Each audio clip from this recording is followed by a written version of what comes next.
Hello viewers, welcome to the course on scientific computing using MATLAB. I am Dr. Vivek Kumar Agarwal working in the Department of Applied Mathematics, Delhi Technological University DTU, and this course is taught along with Professor Mani Mehra, who is a faculty in Department of Mathematics, IIT Delhi. So this course is, as the name is there, scientific computing using MATLAB, but some student might not have the MATLAB, so they can download the free software that is Octave. All the MATLAB commands and the files are also applicable for on the Octave platform. So this course as scientific computing using MATLAB. So what about the course? So this course is that ideas to explain observations or data and to approximate the values using data points. This course is applicable whenever we have a lot of data and we want to find some information related to this data. Now the course layout is as follows. So first few lectures will be on the basics of MATLAB, that how we can define the variables, functions, how we can write the scripts, how we can plot the graphs, etc. And all these commands, whichever is applicable in MATLAB is also applicable to the Octave. Now our first unit start with that binary number representation in computer. We may have the 16-bit computer or 32-bit computer or 64-bit computer. Then we will discuss that how the binary number representation in the computer varies. Then we will discuss the error propagation.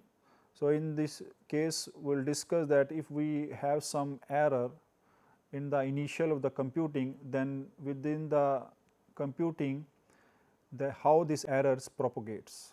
Then we will move to find out the roots of the nonlinear equations.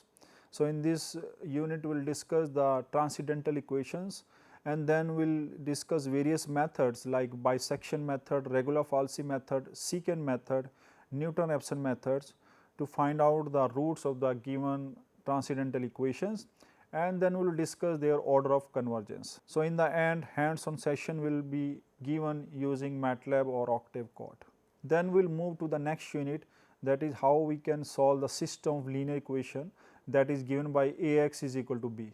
So in this case my matrix A is a n cross n matrix and its dimension may be very large. Then we will discuss the direct and iterative methods to solve the system. Then we will also find out the sufficient and necessary conditions of the convergence of these methods. So to find out the necessary and sufficient condition, the eigenvalues of the matrix is involved.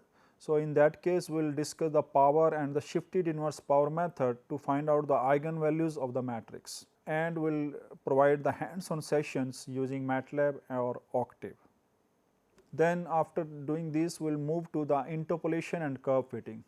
So as we have discussed that this course is related with the data. So suppose we have a large number of data and we want to find out the information using this data. So in that case we will do the interpolation or the curve fitting. So in the interpolation we will start with the polynomial approximation. So that is the Newton method or the Lagrangian methods. So in this case our data may be equispaced or non-uniform. So depending upon the data is equispaced or the non-uniform, the methods will be applied. Like a Newton method is applicable, goes for the equispaced data, and Lagrangian is applicable for unequal non-uniform space data. Then we will move to piecewise approximation. So in that case, suppose my data is very large, so polynomial approximation becomes quite expensive. So in that case we can apply the piecewise approximation, and we will discuss the splines in this case, that is we will discuss linear or quadratic spline. Now we will suppose our data is very noisy and we do not want that our approximating polynomial passing through this data point. So then we will discuss the curve fitting using a method of least square approximation, and then we will also discuss their error estimates, and hands-on session will be given. So after this we will go for the numerical differentiation.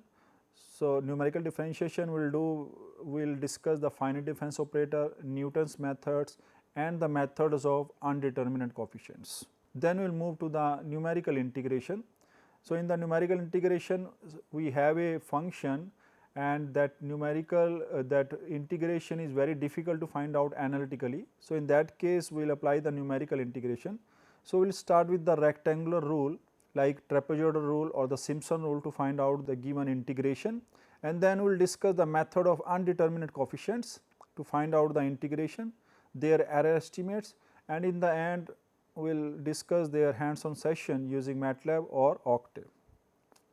So, in the end of this course we will move to the numerical solution of initial value ordinary differential equation. We will start with the Taylor series methods, then the Euler method, modified Euler method, and then we will discuss the Runge-Kutta second order, fourth order method, their order and stability also, and will along with this one we also provide you MATLAB codes for this one. So, that is the layout of the course and usefulness of the course. The students, this course is very useful for the students or teachers who want to use numerical analysis as a tool for solving practical problems.